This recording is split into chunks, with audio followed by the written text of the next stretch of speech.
Bom dia a todos, mais uma vez. Agora é o momento da palestra e é com grande satisfação que nesse segundo tempo em que nós estamos na Casa Espírita, com essa Covid, com todos os acontecimentos que todos já conhecem, que todos nós conhecemos, e com a força do nosso trabalho, do nosso compromisso, aqui nós nos encontramos, sem esmorecer, apesar dele. Então agora, com grande satisfação, vou convidar Carol, meu filho,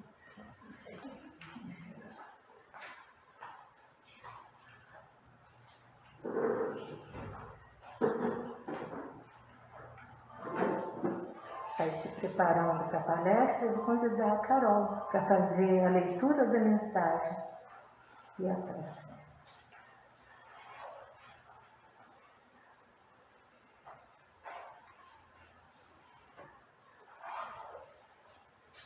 Bom dia a todos. Bom dia. Leitura do livro Segue-me, Francisco Cândido Xavier, ditado pelo Espírito Emmanuel. A sabedoria do alto. Mas a sabedoria que vem do alto é pura, pacífica, moderada, tratável, cheia de misericórdia e de bons frutos, sem parcialidade e sem hipocrisia. Está em Tiago, capítulo 3, versículo 17.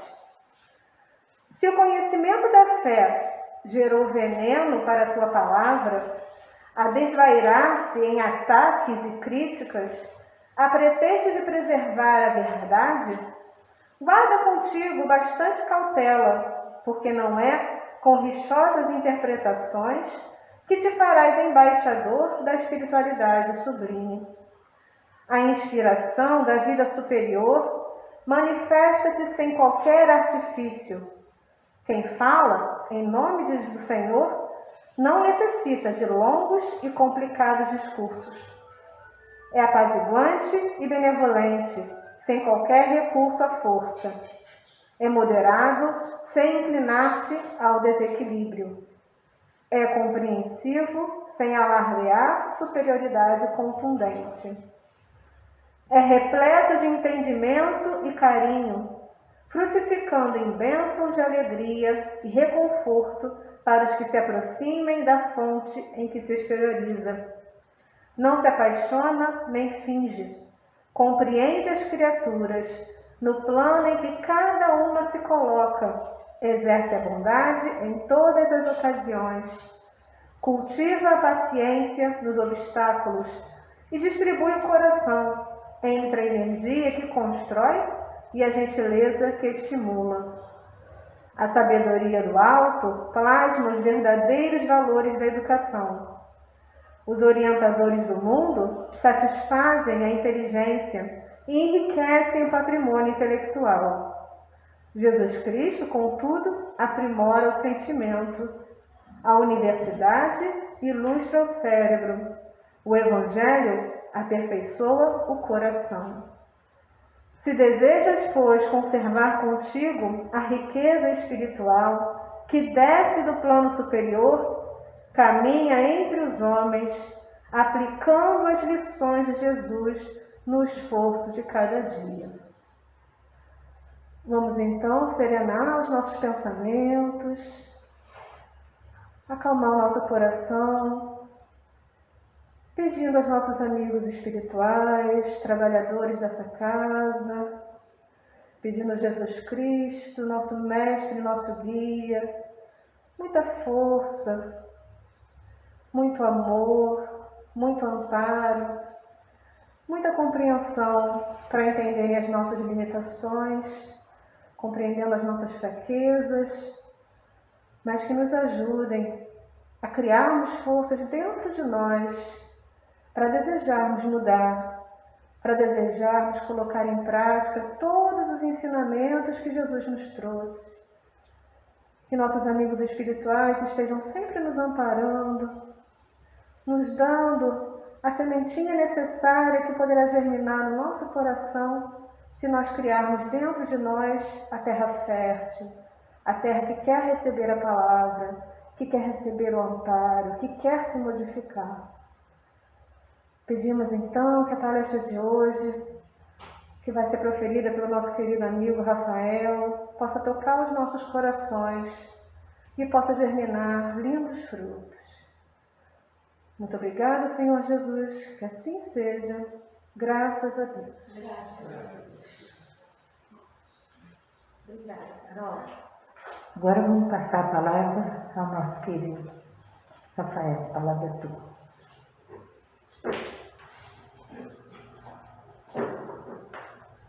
Bom dia a todos. Bom dia.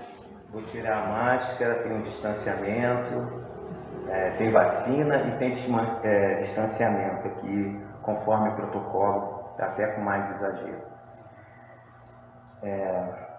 Uma alegria e ao mesmo tempo um nervoso, né, que dá na gente quando a gente vem expor aqui algo que a gente estudou, que a gente gostaria de compartilhar também. E a gente vai falar sobre um tema muito interessante. Nós vamos conversar sobre os mártires. O Evangelho de Jesus, quando foi anunciado em Jerusalém, ele não foi muito aceito. E por obra das mãos divinas, ele migrou aos gentios e foi parar em Roma. Roma, o Império Romano, no período do segundo século para o terceiro século, estava numa decadência moral, uma vida extremamente material, e não aceitaram a novidade que chegou, que foi o Evangelho. Através de muitos trabalhadores que desceram àquela região para implantar e multiplicar o Evangelho de Jesus. Roma não aceitou. A população, os imperadores não aceitaram, porque eles cultuavam os deuses Apolo, Júpiter, Esculápio e muitos outros. E eles tinham a ideia de que aqueles deuses que fizeram aquela nação ter o poderio que tinham. Porque eles conquistaram toda a Europa, a Ásia, quase toda a Europa, a Ásia, a África, enfim. Eles expandiram o seu território de uma tal maneira, algo impressionante, e eles achavam que os deuses o ajudaram a essa conquista, né? Então, começou-se a ter uma devassa na busca de trazer o sofrimento para os cristãos através dos circos, eram levados para poder serem sacrificados. Dirceu, podia ver cadeira, por favor? Então, começou a perseguição aos cristãos. As perseguições, eles eram levados àqueles circos, colocados em postes, eles eram colocados às feras, eram queimados vivos, todo tipo de tortura. Os cristãos daquela época, que eu nem gosto de chamar de cristãos primitivos, mas é o que mais se fala, mas eu preferia utilizar dos primeiros tempos, porque aquele cristianismo era o cristianismo genuíno, era o cristianismo que a doutrina espírita tenta implantar no nosso meio, na nossa sociedade espírita. Então, aquelas pessoas, crianças, velhos, não tinham idade, eram perseguidos, eram traídos, pessoas o acusavam, diziam que aquela família era cristã e ali eles eram presos, escorraçados e levados aos circos, aonde eles faziam as festas. E aquelas festas, uma das atrações da festa, no final da festa, seria as mortes dos cristãos com requinte de crueldade. Tudo para poder aplacar o Evangelho, para que ele não se expandisse, mas que por uma ordem divina, um imperativo divino, parecia que o Evangelho só fazia crescer. Inclusive entre os patrícios, entre os próprios romanos, crescia. E eles não davam conta e matavam. E foram mais de 6.000 pessoas que morreram nesse período em Roma. As adjacências do plano terrestre estava havendo uma reunião com um mentor chamado Cláudio, que incentivava os espíritos que estavam se oferecendo para descer à terra para serem sacrificados. Alguns já tinham passado pelo sacrifício, mas estavam dispostos, estavam motivados pelo coração a descer em Roma, renascer e ajudar na implantação do Evangelho de amor, que estava sendo recusado pelos romanos. Interessante que quando acabou essa reunião, o Cláudio conversando com as pessoas, aparece uma pessoa ilustre. É sobre essa pessoa que a gente vai falar. Uma pessoa que estava um pouco triste, mas quando se aproximou de Cláudio, o Cláudio pegou a expressão, Varro, Quinto Varro, era o nome dele. Varro. E ali eles trocaram as saudades, se abraçaram, conversaram. E Quinto Varro pede a Cláudio: Cláudio, eu preciso descer à terra. Eu preciso reencarnar. Ele: não, mas por que você vai reencarnar? Porque Quinto Varro já tinha passado pelo processo, já tinha sido mártir também. Então tentou dissuadi-lo a não descer à terra, porque estava de uma maneira terrível. E muitas pessoas estavam se oferecendo para ir à terra. Mas ele falou para Cláudio: Cláudio, eu tenho uma razão específica. Aí ele pegou e falou: entendo. E aí era Tassiano. E ele falou: Tassiano, ele falou isso mesmo. Tassiano é o amor do meu coração. Dos que ficaram para trás, eu não me conformo de vê-lo, Tassiano, eu desejo trazê-lo para Cristo Jesus. Mas Tassiano não se mostra motivado ao Evangelho. Quinto Varro.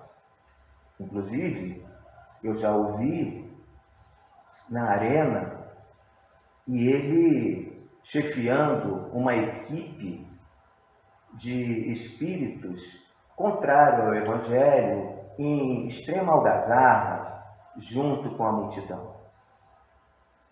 E Quinto falou: eu sei, eu tenho acompanhado meu filho, mas eu preciso. É muito perigoso.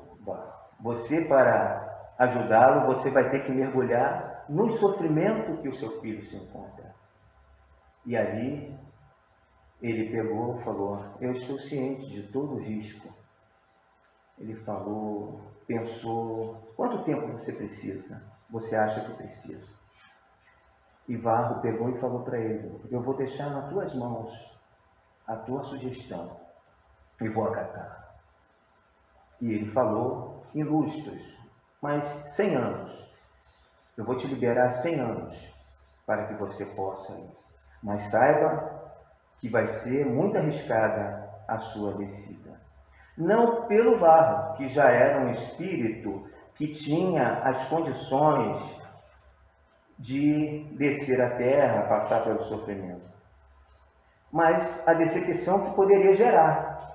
Porque se ele não consegue trazer o filho, não é isso?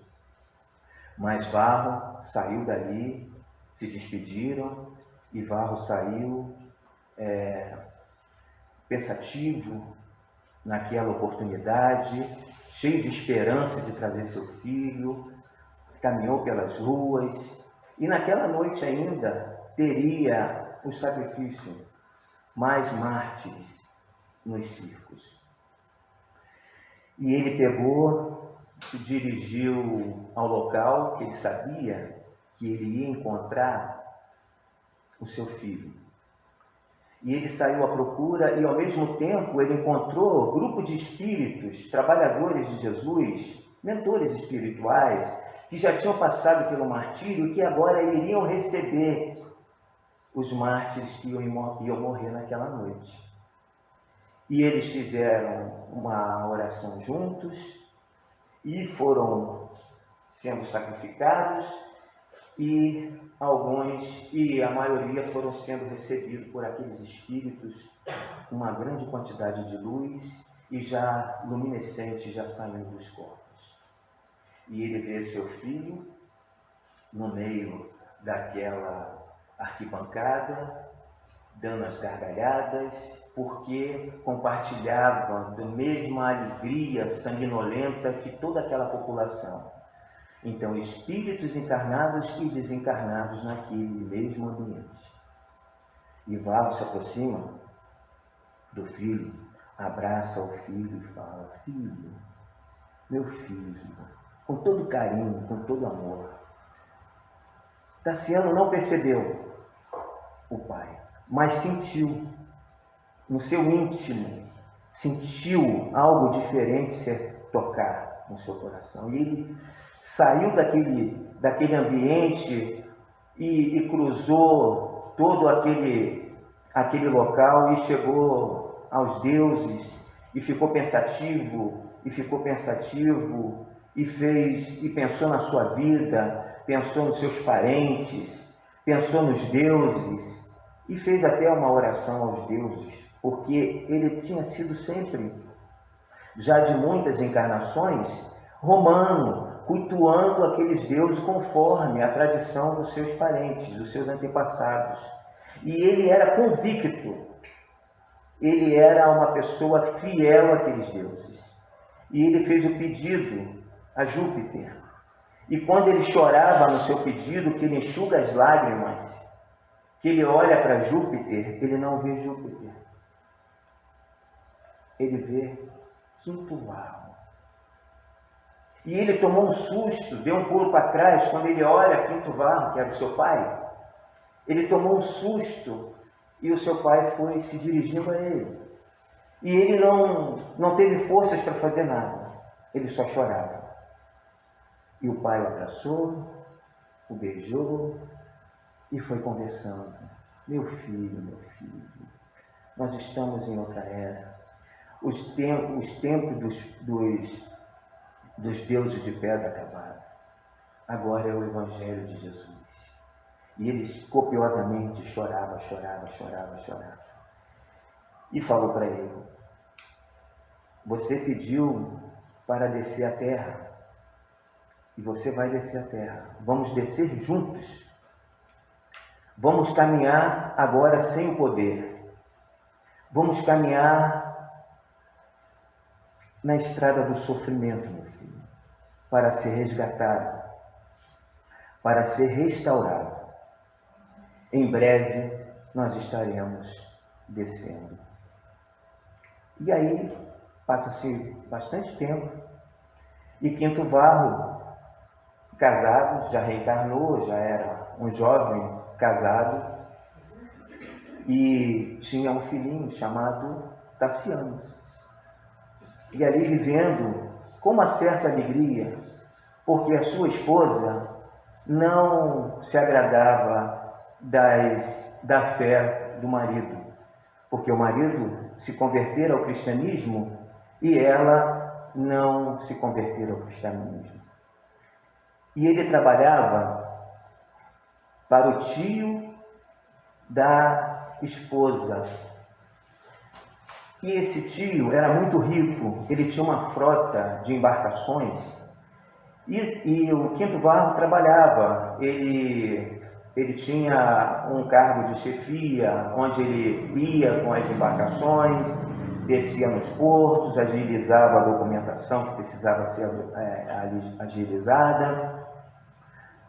Mas ele começou a ter um problema, porque a esposa estava infeliz, ele tinha uma dívida grande com esse tio da esposa, e a esposa estava muito infeliz com a condição financeira que ela estava vivendo.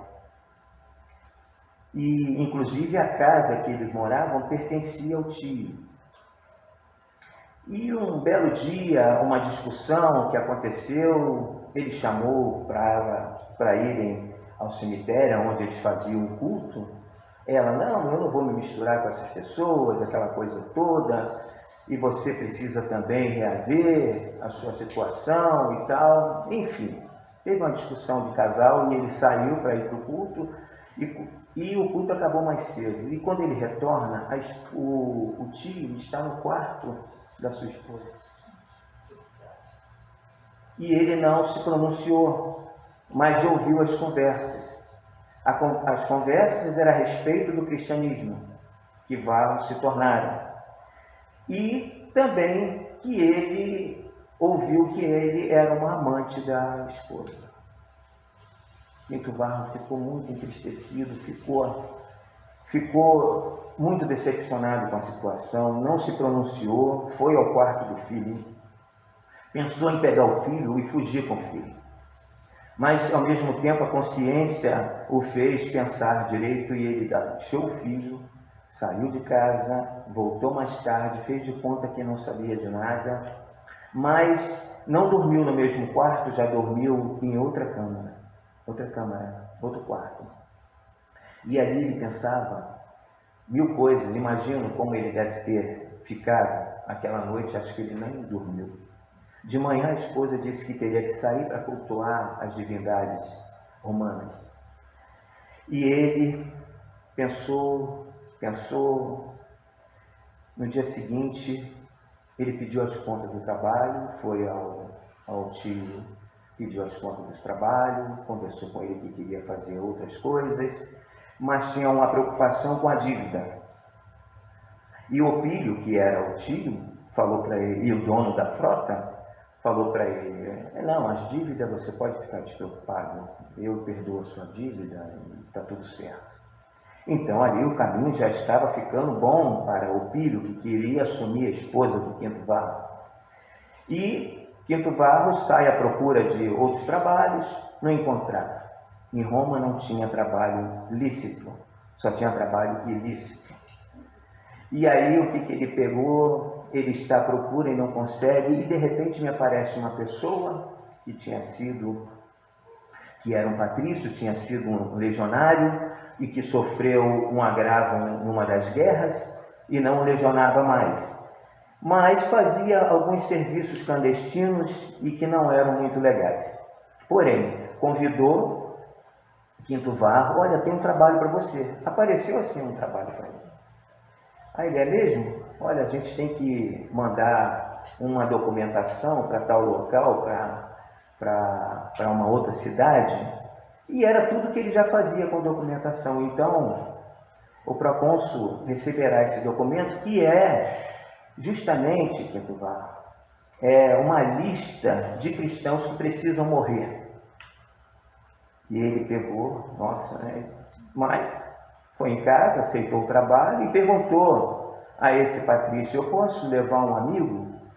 O amigo era o Corvino, que fazia as pregações, que era de Lyon, e fazia as pregações, estava naquela cidade de Roma, por passagem, fazendo o trabalho de levar a palavra num lugar, em outro lugar, lugar, nas comunidades cristãs que eram escondidas, que era feita clandestino também. E aí ele aceitou, pode levar. E aí eles viajaram. Mas antes do meio da viagem, né, vamos dizer, uma noite inteira de viagem, dia e noite, o Quinto Varro estava assim pela proa, pensativo, e aí chegou aquele amigo que tinha convidado ele, aquele legionário, foi também na viagem, e falou para ele: o que pensas, Quinto Varro? Acha que você veio mesmo a trabalho? Você veio para morrer. Mas por sua sorte, eu tenho uma dívida com seu pai e eu vou pagá-la agora, nesse momento, que eu nunca tive oportunidade de pagar. Ele: o que está acontecendo? Ele falou: essa viagem foi programada pelo Opílio para poder tomar posse da sua esposa. Mas quem vai morrer vai ser o seu amigo, que se chamava Corvino. Ele: não pode ser, tentou ameaçar ir lá para tentar proteger o amigo. Ele falou: não adianta você ir mais. Alguém já manipulou o punhal. Então ele já estava prestes a morrer. Se você quiser, você vai lá e dá o seu último adeus ao seu amigo. E ele foi. Quando chegou lá no quarto, no camarote, ele estava todo ensanguentado, prestes a morrer, conversaram, enfim. Veio a morte e o amigo falou para ele: tem um bote à tua espera na popa, a embarcação já tinha parado, o capitão vai vir aqui agora para certificar que você morreu. Me deixa seus documentos. Pegou os documentos todos, embalaram o Corvino, e o capitão da embarcação chegou, estava bem embriagado, só chutou assim e foi falando as coisas que queria falar a respeito de Opílio, que era o mandante daquele crime. E o nosso amigo Quinto Varro varou para a popa, queria a morte, não queria se salvar. Mas deu tempo de Corvino passar uma documentação para ele, algumas coisas do próprio Corvino, inclusive roupa. Ele pegou. Ele caiu no bote, soltou o bote da embarcação e o vento fez o outro trabalho de conduzi-lo até as margens da praia próxima. Ali ele foi procurar uma comunidade cristã, conseguiu, não falou todas as situações, não deu seu nome, deu como já Corvino, e já tinha trocado de roupas, ficou febril, ficou por 3 dias muito doente, conseguiu se recuperar, conversou com o dirigente daquela comunidade que auxiliou a ele ir para Lyon. Lyon era uma cidade que é chamada de Cidade dos Mártires. E ele foi para Lyon. E quando ele chegou em Lyon, ele se entendeu na igrejinha de São João com o dirigente daquela comunidade, explicou toda a verdade, falou toda sem esconder nada, abriu todo o jogo. E o dirigente falou para ele: já que você precisa realmente mudar seu nome, você realmente vai se chamar Corvino e vai trabalhando por aqui. Ele era uma pessoa muito inteligente, ele era estudado, ele tinha o serviço de mando, mas ali ele começou a cuidar de crianças, mas para não ser peso, ele trabalhava também na casa dos patrícios, dos ricos, como jardineiro. E ele tinha, inclusive, ele começou a trabalhar numa herdade do próprio Opílio, porque seu filho era muito rico, ele tinha palacetes em Roma, ele tinha em Lyon uma fazenda bem grande que produzia muito, ele tinha na Itália, ele tinha também a casa de praia, e ele era uma pessoa que tinha uma condição financeira muito boa. E aí ele começou a trabalhar. A fazenda de Lyon era prometida ao filho Cassiano, que também era uma pessoa, ele era devoto dos deuses, mas ele era uma pessoa muito estudiosa e muito inteligente também. E ele estava sendo oferecido para a própria filha do Opílio, a filha do outro casamento, porque eles não queriam que dispersasse a fortuna, os bens materiais. E ali o Tassiano aceitou a condição, apesar de que a Helena que ele ia casar era uma pessoa um pouco vulgar. Ela gostava da sociedade, das brincadeiras exageradas. Com os 17 anos ela tinha ficado grávida, mas escondeu a gravidez por algum tempo, da família, por todo o tempo. Fez uma viagem com Ana Preta, que era sua auxiliar, e nessa viagem ela teve o neném e já deu o neném, já colocou para que alguém pegasse o neném. Despachou a criança. E aí voltou para casa. E daqui a pouco eles estavam em Lyon, se casando. Mas antes dele se casar, ele fica doente. E uma peste de febre. Só que seu pai, Quinto Varro, ele estava fazendo um trabalho, ele era já um presbítero naquela igreja, porque ele tinha uma função de orar pelas pessoas doentes e as pessoas conseguirem ficar curadas. E como ele tinha essa função e trabalhava já no sítio do Opílio, um funcionário pegou e falou, foi lá procurar, o meu patrão está muito doente, você pode orar por ele, pode tentar tratá-lo? O pai pegou, viu, já trabalhava ali na intenção de ver um dia o filho. E nesse dia ficou muito feliz porque iria ver o filho, e foi ver o filho, e pegou e começou a orar e cuidar, e conseguiu o filho se recuperar. O filho resolve fazer uma festa na despedida, e Quinto Varro pergunta se não pode trazer as crianças, algumas crianças para participar da festa. E naquela festa, uma das crianças mencionou o nome de Jesus. Tassiano ficou possesso, um surto de ódio, de raiva, mandou soltar os cachorros. E o cachorro pegou Silvano, uma das crianças, embora eles tentassem desvencilhar o cachorro, até que um funcionário do Tassiano conteve o cachorro.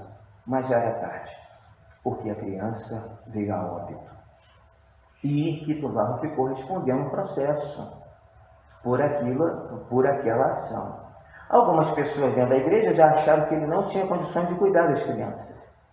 E Quinto Varro ficou muito entristecido, continuou com seu trabalho, mas respondendo o processo. Veio a época do casamento, Helena se casara com Tassiano, a esposa, veio Opílio, a esposa, toda a família. E a mãe do Tassiano já tinha se convertido ao cristianismo. Conversou com Tassiano, meu pai, bem que meu pai falou, você só pode estar adementada, você não está normal. Eles estavam julgando que ela estivesse doente da cabeça. Ela ficou muito reclusa por conta da família. Um dia ela pede as pessoas da própria casa que tinham cristãos, pergunta onde teria uma igreja para ir, ela vai. Quando chega lá, ela encontra quem? Corvino, Quinto Varro. E Quinto Varro, ela reconheceu ele e ela conversou, mas teve um ataque e acabou morrendo. Aquilo ali foi cruel. Por quê? A família foi buscar a esposa de Opílio, que era a esposa de Quinto Varro, e descobre Quinto Varro e fizeram a denúncia como sortilégio, e Quinto Varro é levado ao suplício, à morte. A condenação foi a morte. A morte de decapitação. E o carrasco, quando chega na hora de matá-lo, deu 4 golpes. Deu o primeiro, não conseguiu. Deu o segundo, não conseguiu. Deu o terceiro, não conseguiu. Mas foi pegando, né? Foi machucando muito, né? Um sofrimento, uma dor terrível. dor sem sofrimento, porque naquela alma não teria razão para o sofrimento. Para a dor, sim.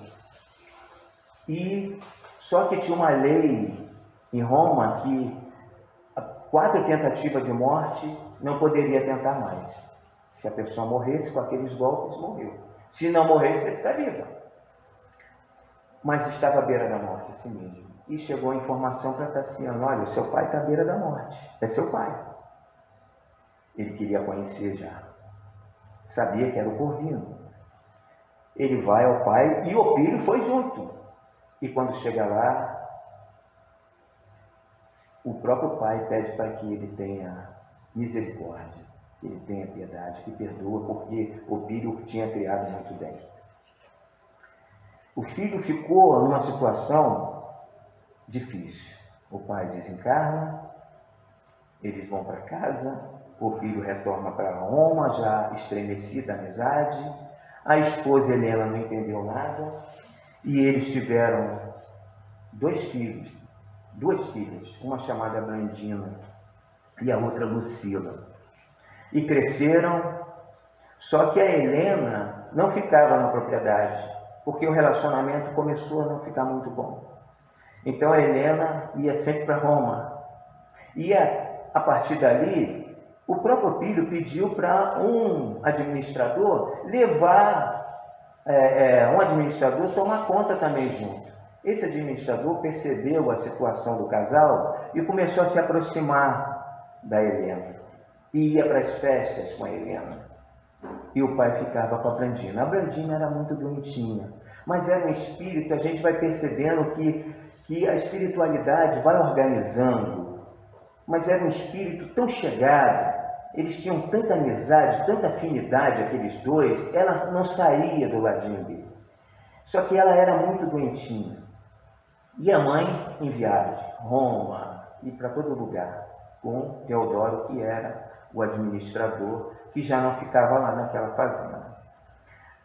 Tassiano conheceu uma menina chamada Lívia, que morava ali nas redondezas. Eles caminhando com a filha, passeando com a filha, levando ao rio, conheceu. E essa Lívia morava com o seu pai de criação. Não era o pai verdadeiro, era um pai de criação. E ele até se apaixonou por ela, mas ela era comprometida por alguém que não vivia com ela. E ele também não vivia, mas existia um respeito sobre a questão. E Helena soube da história lá em Roma. Fez Tassiano ir a Roma porque a sua filha Lucila estava muito doente, mas não era verdade. Quando ele partiu com Blandina para Roma para ver a outra filha, ela já estava vindo para Lyon. E ali em Lyon, ela bem esquematizou porque eles eram cristãos, tanto o pai quanto a Lívia. Ela comprou, eles eram escravos que ainda não tinham pago a sua liberdade em dinheiro. E para quem devia, já tinha morrido e o filho pegou os papéis. E ela descobriu tudo sobre a vida daquela família, daqueles dois. E ela comprou a dívida e apresentou.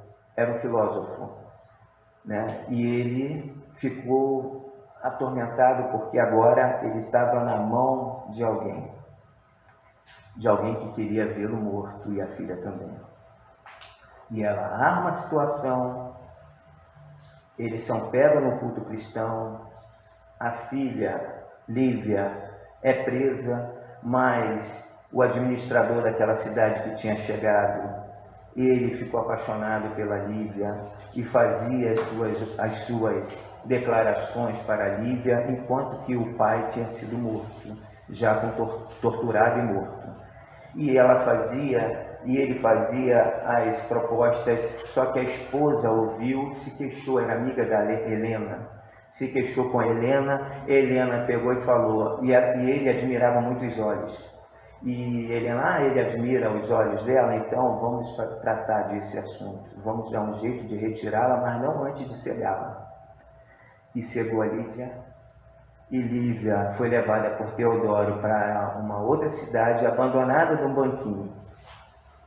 Quinto Varro tinha morrido e foi ao seu mentor e perguntou para ele, falou com ele: eu ainda não consegui, eu te dei 100 anos, ainda falta um tempo para você. Quinto Varro já tinha voltado como Quinto Celso e ele pegou com a mãezinha muito doente, passando pelaquela cidade onde Lívia foi deixada. Já era de tardezinha, já estava esfriando. Ele, Quinto Celso, percebeu que tinha um problema. Chegou próximo da moça e ela pegou: eu estou cega e eu não tenho ninguém aqui. O meu ajudante me abandonou aqui. Disse que ia vir me buscar e não me buscou. Aí ele pegou: mãezinha, vamos levá-la conosco? E pegou e levou para sua casa. Era uma casa muito simples, muito simples. Eles pagavam o aluguel dessa casa. E eles cantavam. A dona Lívia tocava harpa e cantava também. Ela tinha dado aulas para Brandina, foi contratada por algum tempo pelo Tassiano. E aí, tanto Brandina admirava as músicas e a voz. Eles foram caminhando, cantando nas ruas, arrecadando dinheiro. Até que um dia que a mãezinha de Quinto Celso morre, desencarna pela doença que tinha. E a Lívia ficou como mãe e Quinto Celso cuidando da Lívia. Tassiano retornou já para Lyon. Ela ficou boa, sua filha ficou boa, eu resolvi vir embora para Lyon.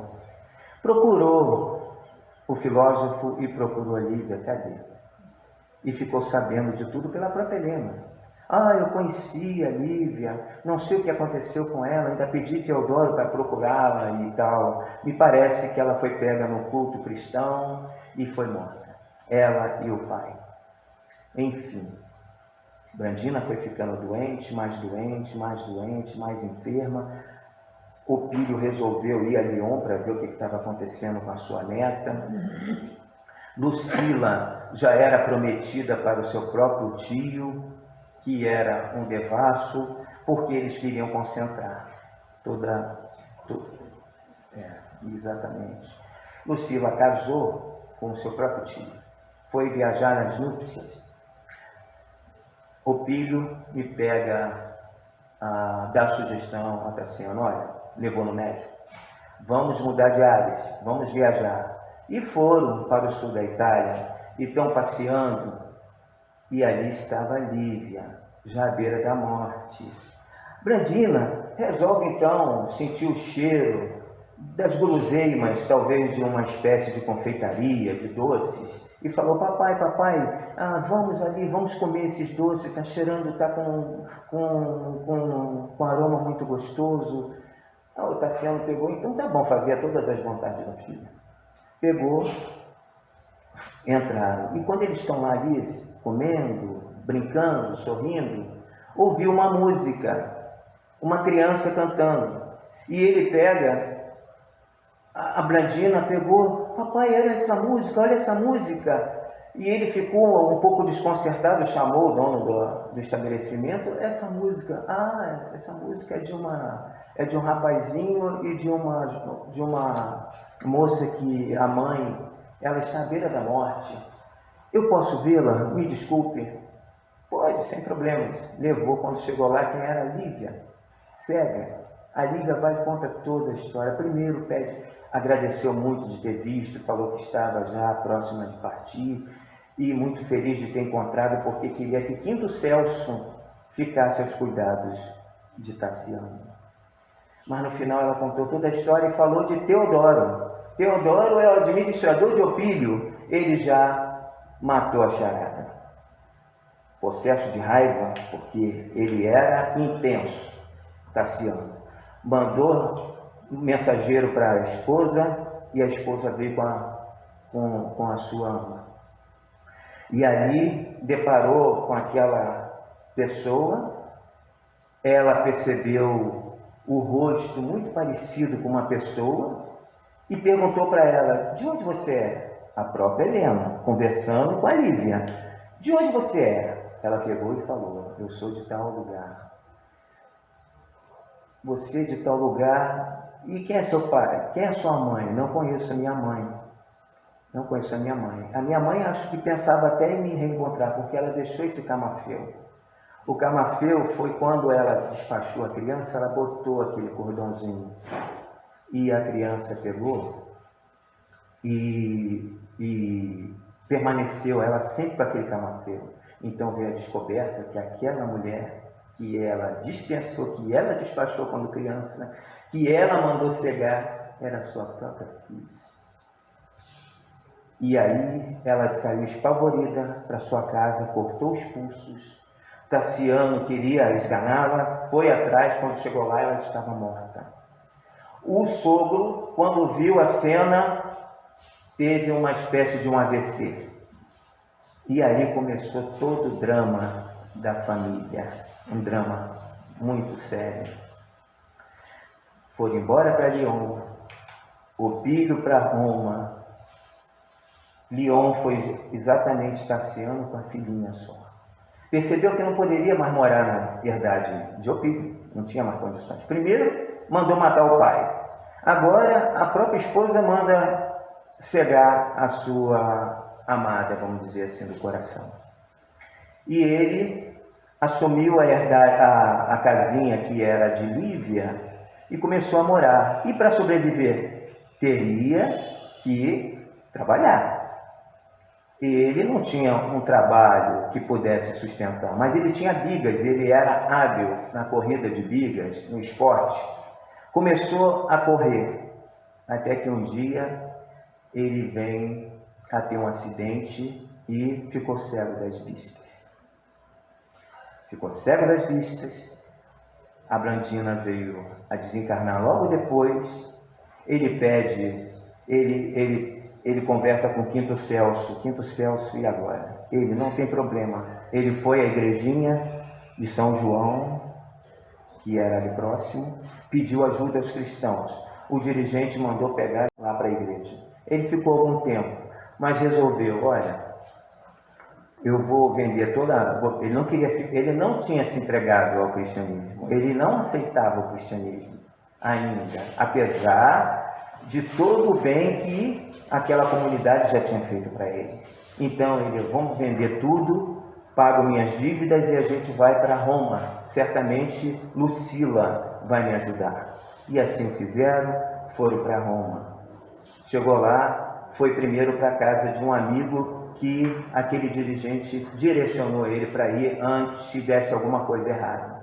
Ele conversou na casa daquele cristão e foi na casa da sua filha. A filha botou ele para fora e ainda botou o cachorro em cima dele. Solta os cachorros. Esse não é meu pai, é um impostor. Estava cego, mas ela conheceu. Mas só que ela era uma pessoa de sentimentos duvidosos. E já tinha mandado matar o tio. O tio ficou doente, envenenou para morrer. Isso era bem comum em Roma, né? Os romances que a gente vê de Roma, era muito comum. As traições, as mortes, envenenamento, desde até dos imperadores. A gente já viu até vários filmes que falam disso. E ali não foi diferente. Só que ela estava com o tribuno, já se relacionando com o tribuno, e ele pediu para conter os cachorros e falou para não, vamos fazer daqui um tribunal. Deixa que eu vou seguir e vou conduzi-los para um bom lugar.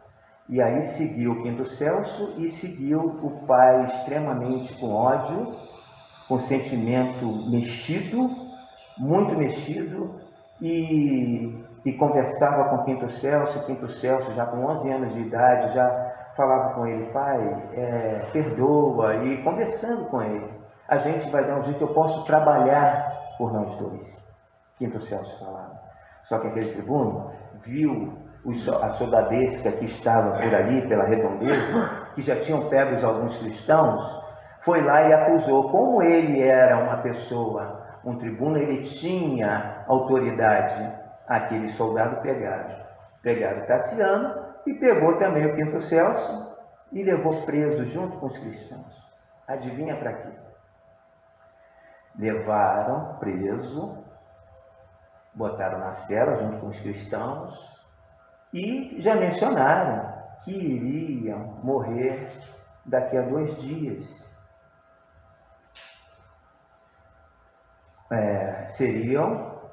Seriam mártires. E ele ficou muito contristado com aquilo, muito triste, e a situação sem domínio para ele. Nenhum domínio, zero. Tem hora que a nossa vida fica sem, a gente perde totalmente o domínio. E ali, Tassiano perdeu. E Tassiano pensava, meu Deus, o que eu estou fazendo no meio dos cristãos?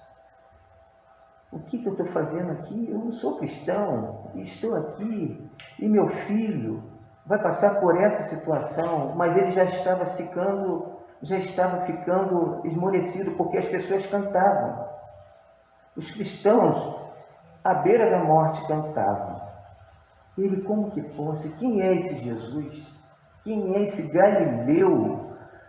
Como ele consegue fazer com que pessoas que estão prestes a morrer de maneira cruel conseguem cantar? Cantavam os hinos e cantavam e cantavam. No dia seguinte, sem comida, com sede, Quinto Celso, já meio febril, é levado para o anfiteatro, para a prisão do anfiteatro, para poder, na noite, passar pelo martírio. E ali ele é levado e ele começa a ser tocado nas suas emoções, começa a ser tocado. E aí chegou o momento crucial, que eu não vou falar, eu vou ler.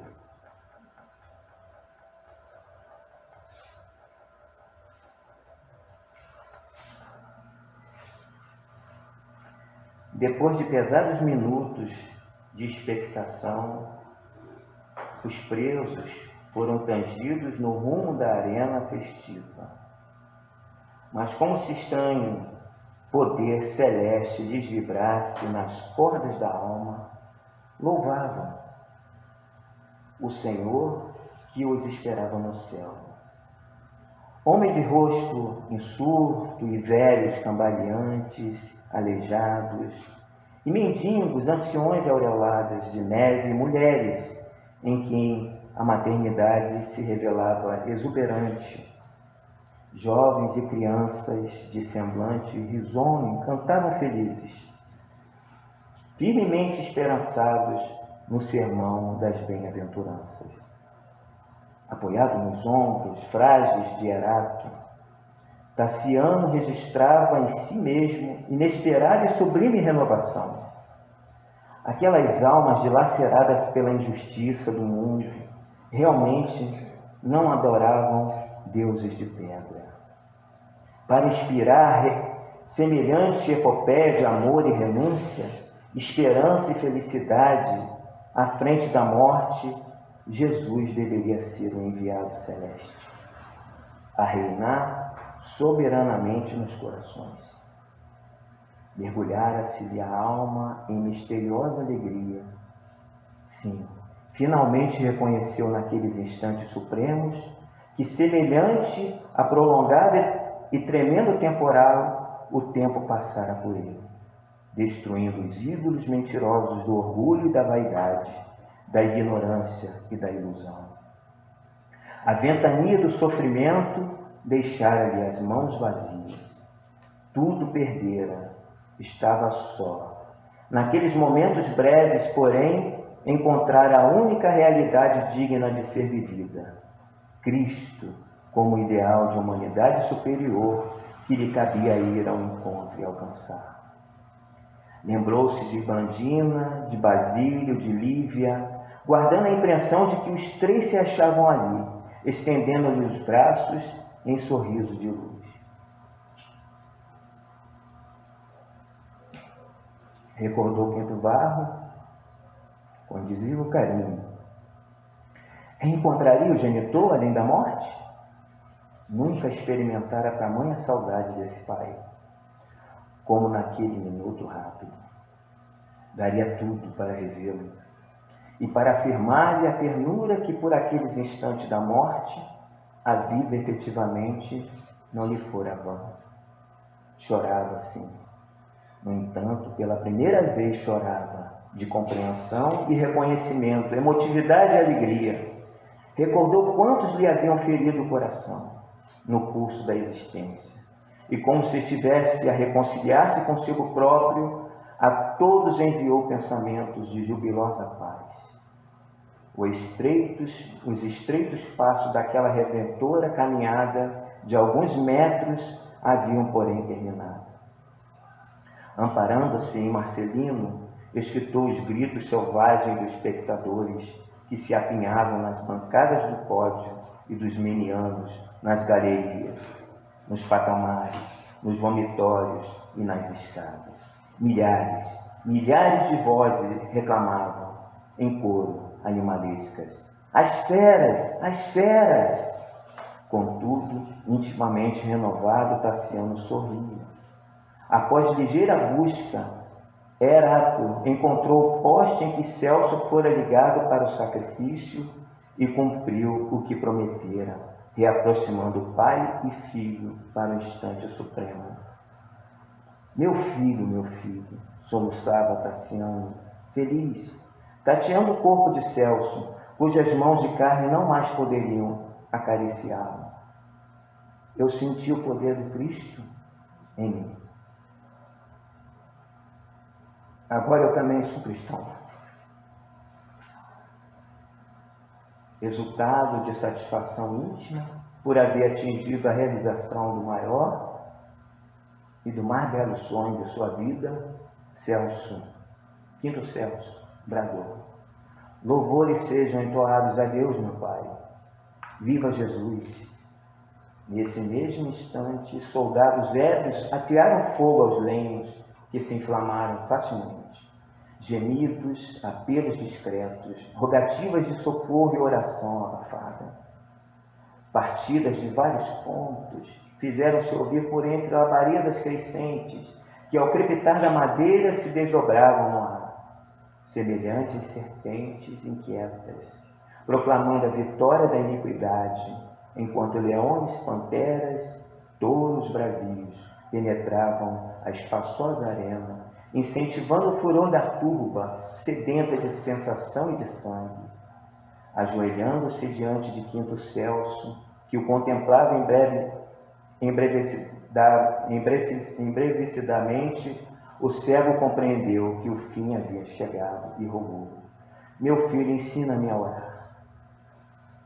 As chamas, porém, ganhavam o corpo do rapaz a contorcer-se. Celso, contudo, reprimindo o próprio sofrimento, falou calmo, banhado em paz: meu pai, fazemos a prece de Jesus que Blandina pronunciava: Pai nosso que estás nos céus. Oremos em voz alta. As feras esfaimadas acompanhavam corpos e estracinhavam vísceras humanas aqui e ali. Mas como se visse agora tão somente para a fé que o iluminava a última hora, Tassiano, genuflexo, repetia a comovedora oração: Pai nosso que estás nos céus, santificado seja o teu nome, venha a nós o teu reino, seja feita a tua vontade, assim na terra como no céu. O pão nosso de cada dia dai-nos hoje. Perdoa as nossas dívidas, assim como perdoamos aos nossos devedores. Não nos deixeis cair em tentação e livra-nos do mal, porque o teu é o reino, o poder e a glória para sempre. Assim seja. O romano convertido não mais ouviu a palavra do filho. A cabeça de Celso tombara para a frente, desgovernada. Tassiano ia erguer a voz quando patas irresistíveis rojaram ao saibro, agenteado da arena. Turbou-se-lhe o cérebro, mas em seguida, ao choque rápido, qual se o Cristo lhe enviasse milagrosa claridade, as pupilas mortas, recuperou a visão e identificou-se ao lado do seu próprio corpo, que jazia imóvel em uma poça de areia sanguinolenta. Procurou quinto Celso, mas, ó divina felicidade, viu que do poste do martírio emergia não o filho adotivo, mas seu próprio pai, Quinto Varro, que lhe estendia os braços, murmurando. Desculpa, gente. Cassiano, meu filho, agora poderemos trabalhar em louvor de Jesus para sempre. Deslumbrado, reparou que as almas dos heróis abandonavam os despojos envolvidos em túnicas de luz, por entidades que mais se assemelhavam a formosos arcanjos aéreos. Beijou as mãos paternas como alguém que saciava saudades terrivelmente sofridas e tentava algo dizer, quando viu Blandina, Basílio, Lívia e Rufo, cantando de alegria no grupo de espíritos venturosos em que formavam Corvino, Lucano, Hortência, Silvano e outros paladinos da fé, todos a lhe dirigirem sorrisos de confiança e de amor. Por cima do corpo negro do anfiteatro, desafiando-lhe as trevas, centenas de almas radiantes seguravam lirial estandarte em que brilhava a saudação tocante e sublime. Ave Cristo, os que vão viver para sempre te glorificam e saúdam. Deslumbrante caminho descerrara-se nos céus. Embriagado de júbilo, Quinto Varro colocou o filho de encontro ao peito e, rodeado pela grande assembleia dos amigos, avançou para o alto, como um lutador vitorioso que conseguira subtrair ao pântano de sombra um diamante castigado pelos cinzéis da vida para fazê-lo brilhar a plena luz. Cá embaixo, a crueldade gritava em regozijo. A chusma delirava na contemplação de corpos incendiados no sinistro banquete da carnificina e da morte. Mas ao longe, no firmamento ilimitado, cuja paz retratava o amor inalterável de Deus, as estrelas fulguravam, apontando aos homens de boa vontade, glorioso porvir. Essa história é maravilhosa, é do livro Ave Cristo. Aconselho a ler porque tem muitos detalhes que teve que ser pulado. Tem na biblioteca. Tem na biblioteca. Quando você estiver com uma pessoa, conversa com ela sobre esse livro. Tá bom. A gente já fala. A expiação apaga a falta. Ela acaba com a falta. Mas é preciso ter arrependimento. Se a gente passa pela dor, por todas as dores e não arrepende, seria como aqui na Terra as pessoas que cometem um crime muito grave e que vão parar na prisão. Se ela fala assim, eu vou tirar 10 anos de prisão e está quite meu débito. Mas se ela não se arrepende, ela vai sair e vai cometer de novo o crime. Então, só vai apagar, não é só passar pela expiação, é passar pela expiação com espírito humilde, com espírito desejoso de fazer apagar o débito, de perdoar, de pedir perdão, que senão é uma dor em vão. Cassiano passou por todas as dores, muito mais do que eu falei aqui. Imagina a dor íntima e acreditar numa fé e depois ele perceber que existia alguém que trouxe uma luz diferente. A prova, quando a gente vai para estar na prova, a gente precisa evidenciar que passou pela prova. A mudança de comportamento é a evidência que a gente passou pela prova. A reparação não é o sofrimento. A reparação é quando a gente pode estar na prova e reparando. Quando a gente faz algo de bom, quando a gente doa de nós, dos nossos sentimentos, uma ação que vai ajudar o próximo. Aí é uma reparação. A missão ela traz em seu bojo um critério diferente da expiação e da prova. Porque na missão, o missionário, ele sofre a dor, mas não tem o sofrimento íntimo que nós temos. A gente sente dor e sofre. Uma injustiça, por exemplo, quando alguém comete uma injustiça, a gente sofre por aquela injustiça. Mas o missionário não sofre pela injustiça. Ele pode sentir a dor, ele pode ser levado às labaredas, aos animais, que foram assim que os mártires passaram. Por isso eles cantavam e ainda perdoavam seus algozes, porque na sua intimidade espiritual eles eram libertos. Eles olhavam para aqueles que o praticavam aquele evento de sofrimento como pessoas que iriam depois experimentar dor e sofrimento. E depois ainda teriam que reparar, talvez ser mártir. O mártir está reparando, talvez. Alguns já tinham reparado, mas se colocavam na condição de retornar novamente. Então, essa é a mensagem para esse dia, para esse dezembro. Esse livro me emocionou todas as vezes que qualquer pedaço que eu leio, eu fico muito emocionado com ele. E se vocês tiverem a pretensão de ler, façam.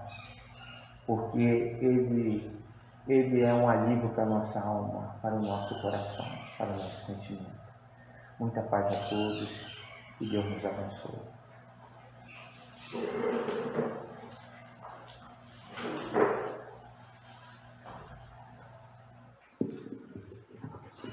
Nossa, difícil, muito difícil falar, muita emoção. Valeu, Rafael. Foi próprio para esse mês de aniversário do nosso mestre. Grande aniversariante, aquele que trouxe a grande mensagem da paz. Muito obrigada, meu filho. Muito obrigada. A espiritualidade está toda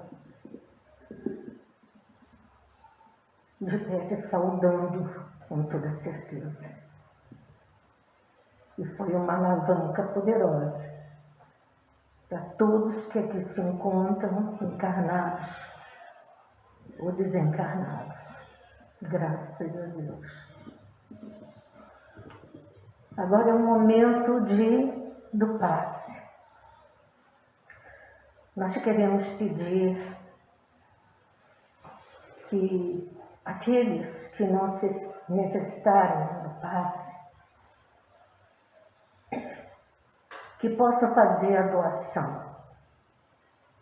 Existem muitas e muitas dores nesses momentos de renovação que estamos passando, de transição para algo melhor. É um grande aprendizado. E é um aprendizado também a gente ceder a nossa energia, o nosso coração para aqueles que estiverem necessitados de um alento. Existem muitos e muitos cometendo suicídio. Existem muitos e muitos com depressão. Muitos de todas as idades. Então é hora de nos unirmos também, preparando o nosso coração nesse momento, a fim de que a espiritualidade superior, poderosa dessa casa, possa recolher a energia do amor, da saúde do corpo, da saúde da alma, e levarem para aqueles que necessitam se recuperar ainda nesses momentos em que a transição recolhe muitos nesta grande arena. Então vamos juntos com esse pensamento doar o melhor de nós para esta espiritualidade que trabalha em nome de Jesus neste nosso hospital, nessa nossa colônia. Ave Maria.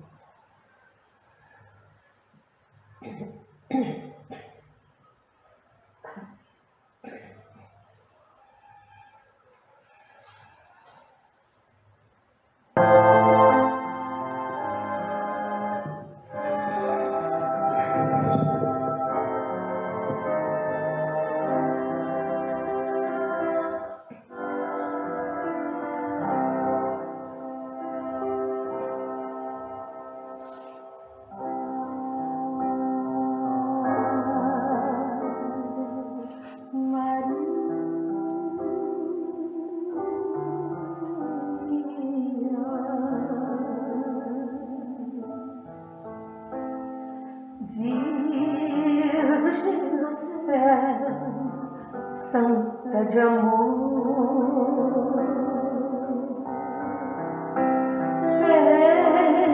em seu olhar toda magia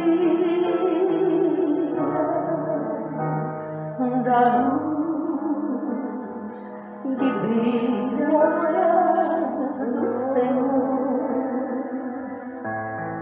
Venha a nós a graça que esplende de vós. Venha a nós vosso amor. Dai paz, amor e felicidade aqui na terra onde andamos a olhar, fazer triunfar no mundo a verdade. Ó vós que sois a rainha do céu,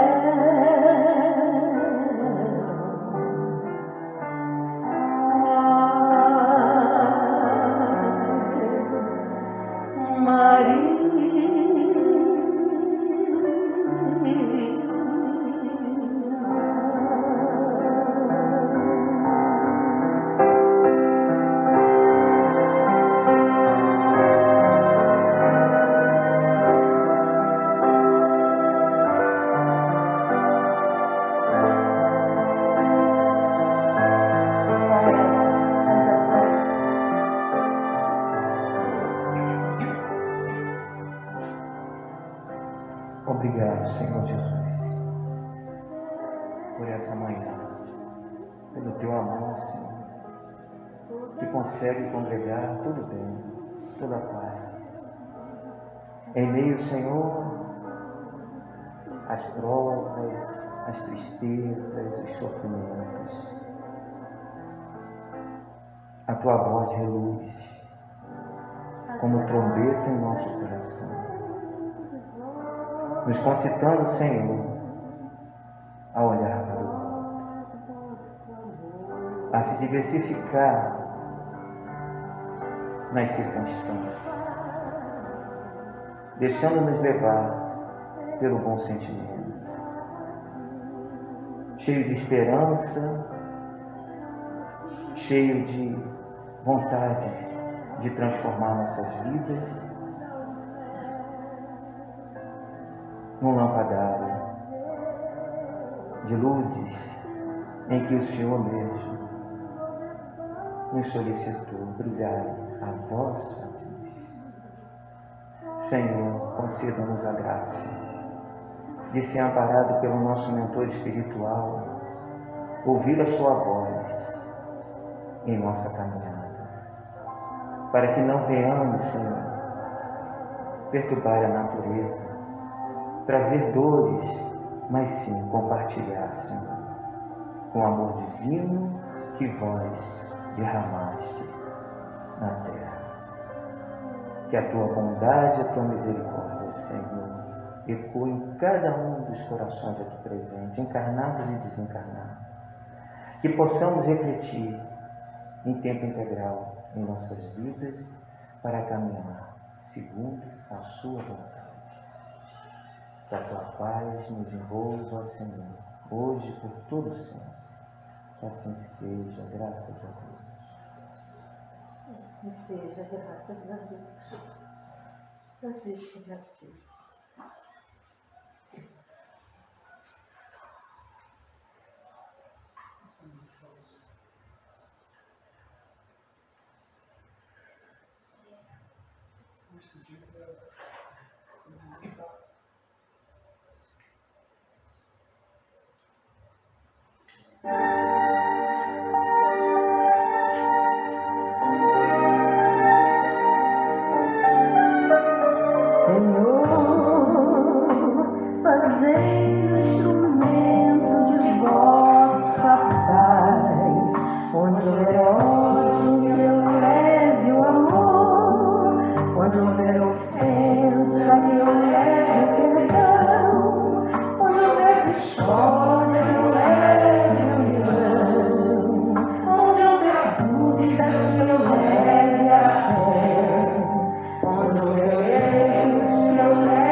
Feliz Natal para todos. E no dia 25 nós vamos estar aqui. Quem puder, vem. Quem não puder, não tem importância. Já estamos aqui num grande Natal. Muita paz para todos. Muita paz.